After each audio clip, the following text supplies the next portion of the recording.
nggak tahu nanti gimana kalau Jumawa. Betul. Nanti kalau misalnya benar Anies menang nih Pak, mungkin satu Indonesia mungkin dikuasai semua jalan tol. Nanti kalau Anies menang, becak masuk jalan tol Pak. Kan Anies bilang pembangunan harus dinikmati oleh rakyat jelata, termasuk becak harus boleh masuk jalan tol. Low battery, please charge. Iya, termasuk kan. Kasihan deh becak masuk jalan tol. Cuman ada di Jakarta doang kadang ngejut becak masuk jalan tol. Iya jadi.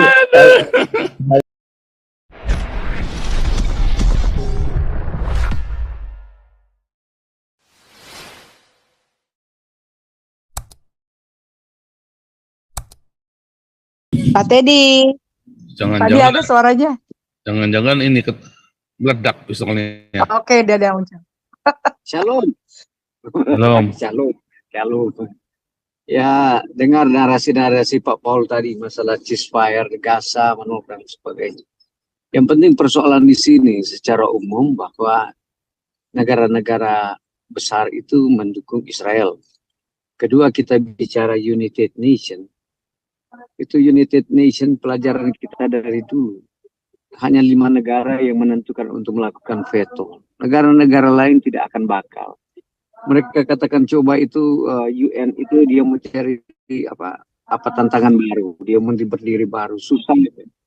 Karena kita tahu bersama bahwa anggaran dari United Nation itu paling besar hanya dari negara Amerika. Itu yang kasih mau gambaran jelas. Ini janganlah berpikir bahwa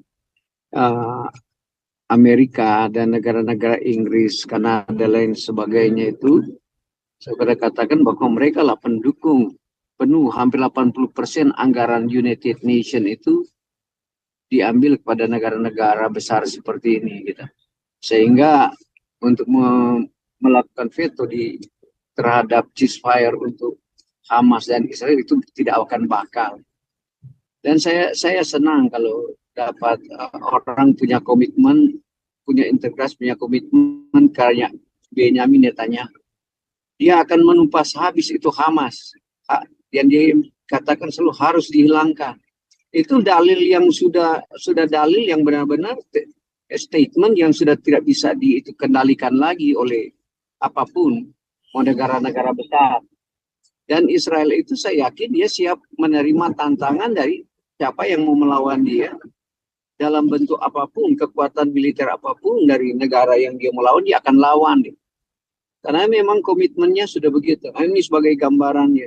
Bagi kita, seolah-olah kalau kita ada kecemasan bahwa Israel akan kalah di dalam dunia internasional maupun di Hamas yang dimuat oleh berita-berita Tribun Indonesia yang lebih condong mendeskripsikan Israel, suatu kebohongan yang sangat luar biasa. Nah, bagi kita sekarang, pertanyaan bagi kita sekarang cukup sederhana. Apa dampaknya itu? Saya selalu mengatakan, apa dampaknya ini Hamas teroris ini berpengaruh terhadap negara kita itu? Ya, saya bila di negara kita, saya senang hadir di sini karena dari Bais dan Bakin dan intelijen lainnya di Indonesia mendengar suara kita di tempat ini. Saya sampaikan di sini persoalan yang akan menjadi rusuh, ya, yang jadi provokator di dalam pemilu tahun 2024 bukan dari partai ke partai itu, tetapi ada kelompok-kelompok Islam yang akan melakukan hal itu, yang akan mengagalkan pemilu itu. Percaya tidak, nanti coba kita menentukan tahun 2024 nanti muncul orang-orang yang sifatnya provokatif untuk penyelenggaraan pemilu itu dibatalkan lain sebagainya. Itu dari kelompok-kelompok Islam. Itu sudah pasti dalam lembaga-lembaga Islam. Nah, ini kita artinya di sini kita mampu mendeteksi secara dini baru antisipasi. Dengan kata-kata begini, Pak, ini Islam garis keras yang terlembaga. Mereka sudah ada ketakutan di dalam pembicaraan kita ini. Karena keyakinan kita bahwa yang akan merusak sistem negara kita dan merupakan sistem pemilu kita nanti adalah kelompok-kelompok ini. Kemarin belum lama dari Kapolri, dari Polri itu ada berapa anggota NII ya ketangkap. Dibilang ini di Jakarta begini banyak, di Jawa Barat begini. Ini berkat suara-suara dari Galarua, dari kita di sini. Sehingga polisi itu semaksimal mungkin mereka mengantisipasi jangan terjadi kerusuhan di dalam pemilu nanti yang notabene digunakan oleh lembaga-lembaga Islam ini. Kenapa lembaga-lembaga Islam ini lebih tercerahkan? Ini saya bilang Islam yang terlembaga ya. Mengapa? Karena negara sudah memberikan sedikit peluang kepada kelompok-kelompok ini. Ya seperti kita katakan tadi, Menlu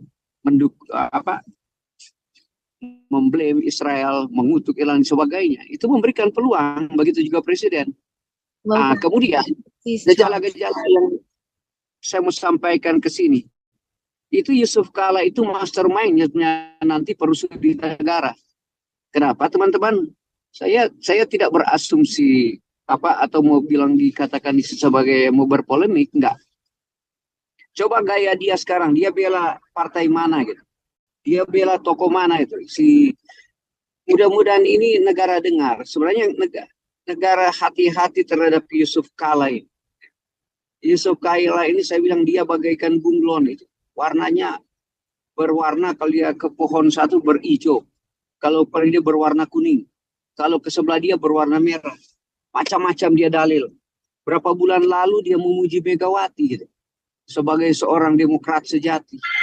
Di satu pihak dia berwarna kuning, memuji Golkar. Di satu pihak dia sekarang berbunglon ke tempat ke toko-toko pendukung Islam garis keras yang jadi wakil presiden dan presiden sekarang ini di dalam satu partai ya. Kita tahu bahwa dia salah satu pendukung di situ, Anies dan Amin.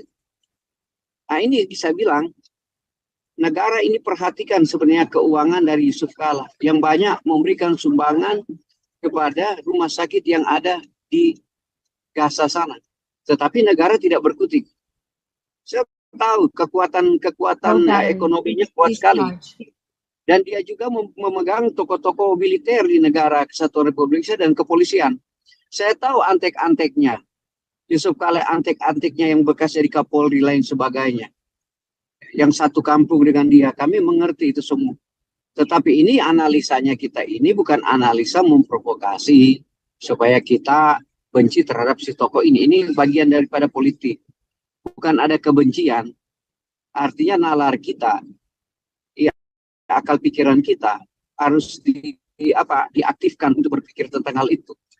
Seperti kita lihat sekarang ini kan, fenomena yang sekarang ini. Si Yusuf Kala itu mendukung siapa?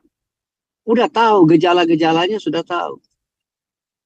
Ini ya penyampaian saya bagaimana dampak masalah perang Hamas itu, Palestina itu terhadap negara kesatuan Republik Indonesia. Dan sekarang saya yakin bahwa setelah diangkat bendera Israel di Jakarta, di pusat ibu kota negara Republik Indonesia, belum ada respon-respon yang jelas daripada kelompok-kelompok Islam garis keras di negara kesatuan Republik Indonesia maupun media. Saya lagi track ke situ, belum ada mereka merespon. Gitu. Berarti mereka udah mulai ada kekhawatiran dan ketakutan dan mereka sudah merasakan salah di dalam pembelaan Palestina ini. Kan pertama saya bilang sebenarnya apa yang dikatakan oleh Presiden Republik Indonesia dan Menlu luar negeri Indonesia tidak ada, saya bilang tidak mewakilkan atau representatif daripada seluruh rakyat Indonesia. Kalau kita mau melihat Undang-Undang Dasar 45, kita melihat Pancasila. Kalau kita melihat dari satu keseluruhan negara Republik Indonesia. Nah ini yang menjadi argumentasi kita untuk melawan undang-undang yang mereka buat itu. Hanya lebih mementingkan solidaritas daripada kelompok, saya bilang Islam di Indonesia yang mayoritas. Tetapi Islam mayoritas ini di Indonesia hanya dipergunakan oleh elit-elit politik itu gitu. Kemudian juga digunakan oleh oligarki. Tetapi Islam-Islam yang terlembaga itu mereka tidak menyadari bahwa mereka dipergunakan saya bilang tadi, oleh elit-elit politik di Negara Kesatuan Republik Indonesia. Sejujurnya Presiden mendukung Palestina itu bukan dalam arti dia mendukung sepenuhnya kepada Israel atau menlunya. Karena apa? Dia hanya mencari popularitas kepada penduduk Islam di Indonesia yang notabene benci kepada Israel yang sudah ditanamkan di dalam Al-Quran mereka gitu. Nah itu kan baru si tokoh-tokoh politik ini mereka bersandiwara gitu. Nah ini kan salah satu hal yang kita lihat sekarang ini. Kalau kita benar-benar analisa, artinya di sini kita boleh benturkan antara lembaga-lembaga Islam ini yang dipergunakan oleh elit-elit politik. Kalau kita orang nasionalisme di sini, seperti saya, Pak Setia dan lain sebagainya, atau kita semua, kita harus memahami apa yang dikatakan kebencian terhadap Israel itu bisa kita lawan. Karena kita selalu berdasarkan pada lembaga undang-undang, saya bilang tadi, ke Pancasila dan undang-undang dasar itu. Itu kekuatan kita. Sehingga kita mampu menyuarakan, mengekspresikan bahasa kita. Ada keberanian pada kita itu. Saya senang lah argumentasi dari Pak Tentenir kepada kepolisian. Karena kita mampu juga bilang ke kepolisian dan TNI dalam institusi negara Kesatuan Republik Indonesia, mereka lembaga apa di negara? Saya cuma mendorong teman-teman di sini diusahakan bagaimana kita mau mengatakan bahwa janganlah kepolisian itu menjadi tiang pancang daripada pemerintah sipil itu, karena pemerintah sipil yang sering mengadu dombakan antara tentara, polisi dengan rakyat. Itu yang saya mau sampaikan di sini supaya ABRI ini bisa buka mata sedikit. Kalau melihat fenomena apa yang terjadi di negara. Saya kira bukan diadu domba, Pak. Enggak. Oh, TNI. ada, Pak. Ya. Bukan. Jadi bukan TNI diadu domba dengan rakyat. Itu kan keputusan TNI sendiri, ya, oknum, tidak semua TNI. Misalnya di Papua, memang ada oknum-oknum TNI yang mau cari duitnya dengan cara begitu, dan TNI ini di Indonesia ini dari zaman Soeharto kan sudah dikasih tahu, Pak, ini gajinya dinaikin, jangan mereka bisa cari duit sendiri. Nah itu gara-gara statement itu loh. Itu kan sudah minta diusulkan supaya gaji aparatur negara dinaikin. Oh enggak, nanti polisi bisa cari duit sendiri, TNI bisa cari duit sendiri. Ya akhirnya terjadi sekarang seperti ini. TNI jadi dikaryakan, jadi swasta. Walaupun ada aturannya nggak boleh, tapi pada kenyataannya itu yang terjadi. Akhirnya TNI-nya pada coba, TNI kalau mau naik karir ada namanya bekal kelas 6. Artinya ini harus punya bekal, kalau nggak bisa naik pangkat, Pak. Jadi memang keputusannya TNI sendiri, jadi bukan dari pemerintahnya. Nah, karena pemerintah itu kan berganti-ganti. Kalau TNI kan enggak. Itu keputusannya TNI sendiri. Jadi mitos itu TNI dimanfaatkan oleh pemerintah, nggak mungkin, Pak. Nggak mungkin. Itu dari dulu saya cukup kritis dengan itu ya. Tadinya saya berpikir TNI kasihan sekali ya. Ternyata enggak. Dari TNI sendiri memang ada oknum-oknum, sekali lagi ya, bukan institusi, balik lagi kan. Ada oknum-oknum yang memang sengaja, Pak. Termasuk yang di Papua ini. Pelakunya ya TNI sendiri. Anak buahnya diperalat sama atasannya. Yang benar, Pak. Apakah karena pemerintah berganti-ganti? Masalahnya si TNI ini juga butuh cari duit, Pak. Itu harus jujur, Pak. Mau pangkat kapten, mau jadi mayor, Pak, nggak punya 1 miliar nggak bisa, Pak. Ya, mayor mau jadi mau seskoat misalnya, seskoal atau seskau itu ya, nggak bisa, Pak. Harus Bapak punya cuma 1 miliar itu, Pak. Dari mana duitnya? Harus punya bekal kelas 6. Ya, bekal kelas 6 ya kudu punya usaha sendiri, entah nyelundupin solar, entah jadi rampok timah atau apa, harus begitu, Pak. Yang cara duit yang paling cepat begitu ketangkap ya udah lepas, dia cari lagi yang lain. Lo nggak bisa, itu fakta, ya. Nah makanya kalau TNI yang lurus-lurus, yang jujur-jujur gitu, ya kayak Pak Toping, kere, kasihan, nggak bisa cari duit kan? Karena dia otaknya cuman berkarya kan, di dalam Polri ini. Ya lugu begitu.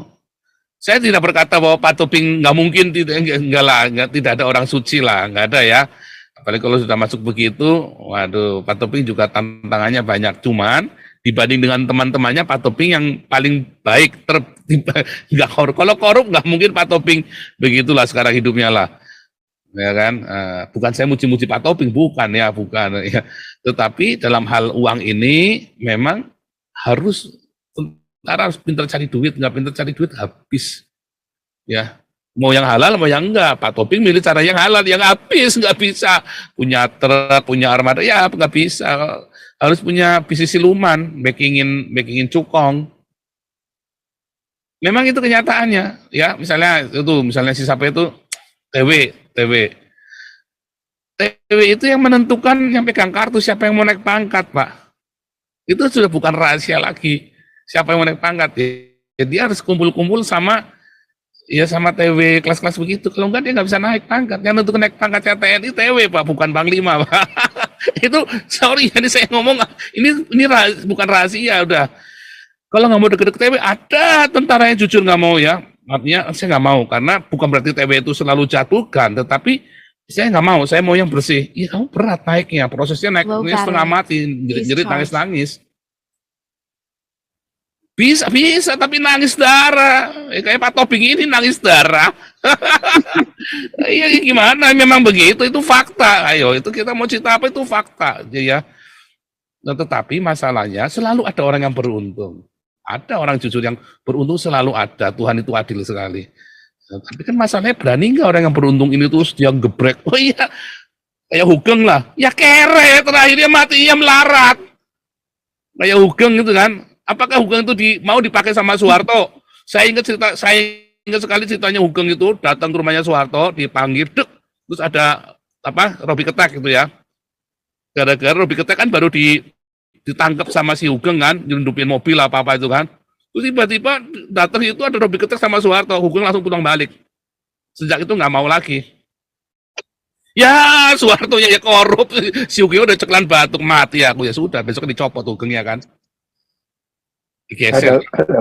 Ada lagi contoh soal Pak. Ini Pak Toping masuk nih, dipanggil-panggil masuk beneran loh. Pak Andi.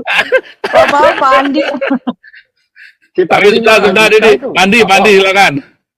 Kalian bikinkan bangun tidur saja.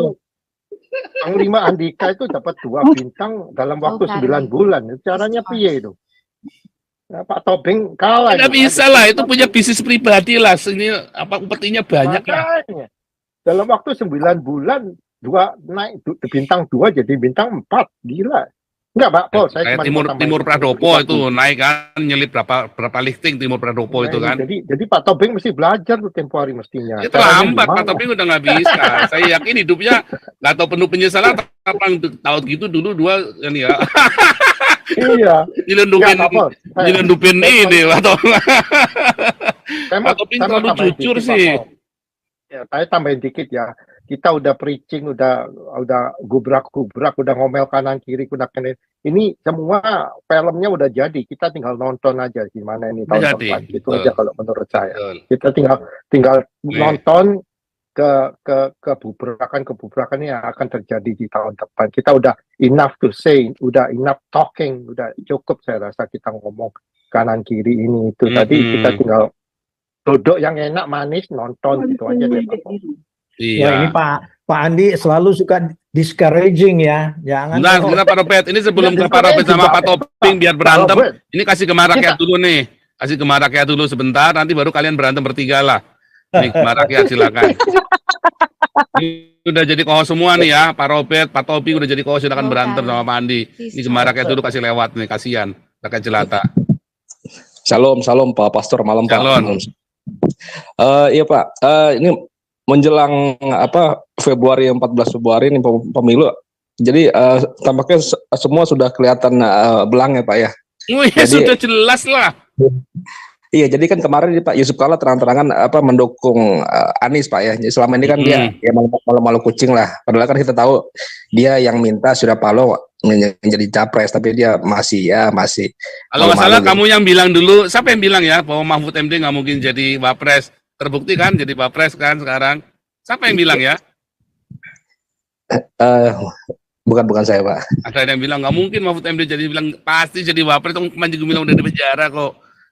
Nah lanjut ke Mak. Nanti biar dibahas sama ini biar Pak Andi, Pak Robert sama Pak Toping berantem nih. Iya, jadi kan minggu ini Pak ya kita lihat setelah Yusuf Kala mengumumkan mendukung Anies ya, itu terang-terangan tuh Pak apa kader FPI Pak ya, dia naik motor masuk jalan tol Pak, jadi berani banget Pak ya. Oh iya.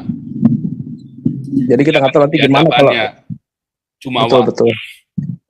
Nanti kalau misalnya benar Anies menang nih Pak, mungkin satu Indonesia mungkin dikuasain semua jalan tol. Nanti kalau Anies menang becak masuk jalan tol Pak, kan Anies bilang pembangunan harus dinikmati oleh rakyat jelata. Termasuk becak harus boleh masuk jalan tol Low nanti. battery. Please charge. Iya, termasuk kan. Kasihan deh becak masuk jalan tol. Cuman ada di Jakarta doang orang ngejot becak nanti masuk jalan tol. Iya, jadi kembali mundur Pak ya. Jadi era zaman pilkada Jakarta Pak ya. Jadi Indonesia nih Jakarta terutama di Indonesia nanti kalau Anies sampai jadi presiden, Indonesia akan kembali ke masa Soekarno. Iya. Bangun macam-macam nggak ada gunanya semua. Iya. Ya, nanti paling di IKN programnya Anies itu Pak, bangun sumur resapan paling Pak. IKN nanti jadi hambalang kedua nanti itu. Kalau Anies yang jadi presiden, serius. Iya. Tapi memang kalau dilihat tapi diperhatikan memang kayaknya yang menang tuh Anies Pak ya. Soalnya ini loh ya, di atas kertas Prabowo itu harusnya menang. Nah, tapi ini jangan kita bahas dulu. Ini nanti itu urusannya Pak Toping nanti ya. Minggu depan tuh Pak Toping mau kasih penjelasan mau kampanye Prabowo nih. Udah, itu nanti kalau yang menang siapa itu nanti lah. Pokoknya Anies susah menang. Anies susah menang, sudah terlambat. Salah dia sama si PKB itu udah salah dia.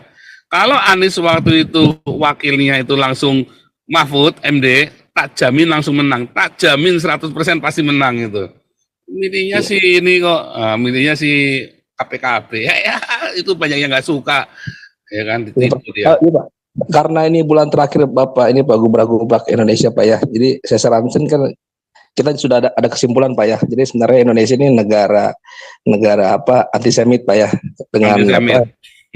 Nanti itu jangan hari ini, nanti rencananya kalau nggak besok hari Minggu saya akan cerita tentang teori konspirasi ya. Mungkin hari Minggu ya saya cerita teori konspirasi. Nanti besok saya cerita antisemit ya, negara antisemit. Harusnya mau hari ini tapi belum lupa tak terjemahkan ya. Saya sudah siapkan ini ya materinya, tapi masih dalam bahasa Inggris ya. Nih. Kalau bisa ini Pak, kalau bisa nanti dirangkum dalam buku gitu Pak ya. Mungkin Bapak kan buku yang paling laris kan Khilafah Terakhir. Mungkin nanti Bapak bisa bikin ini Pak Nusantara Terakhir gitu Pak ya. Jadi sejak zamannya udah bikin ini ya. Ini tapi masih dalam bahasa Inggris ya. Trials of the Diaspora nih ya. Sejarah antisemit. Nanti saya ceritakan Indonesia ya, tentang Indonesia. Ya, kenapa Indonesia itu antisemit ya kan. Nah, ini nanti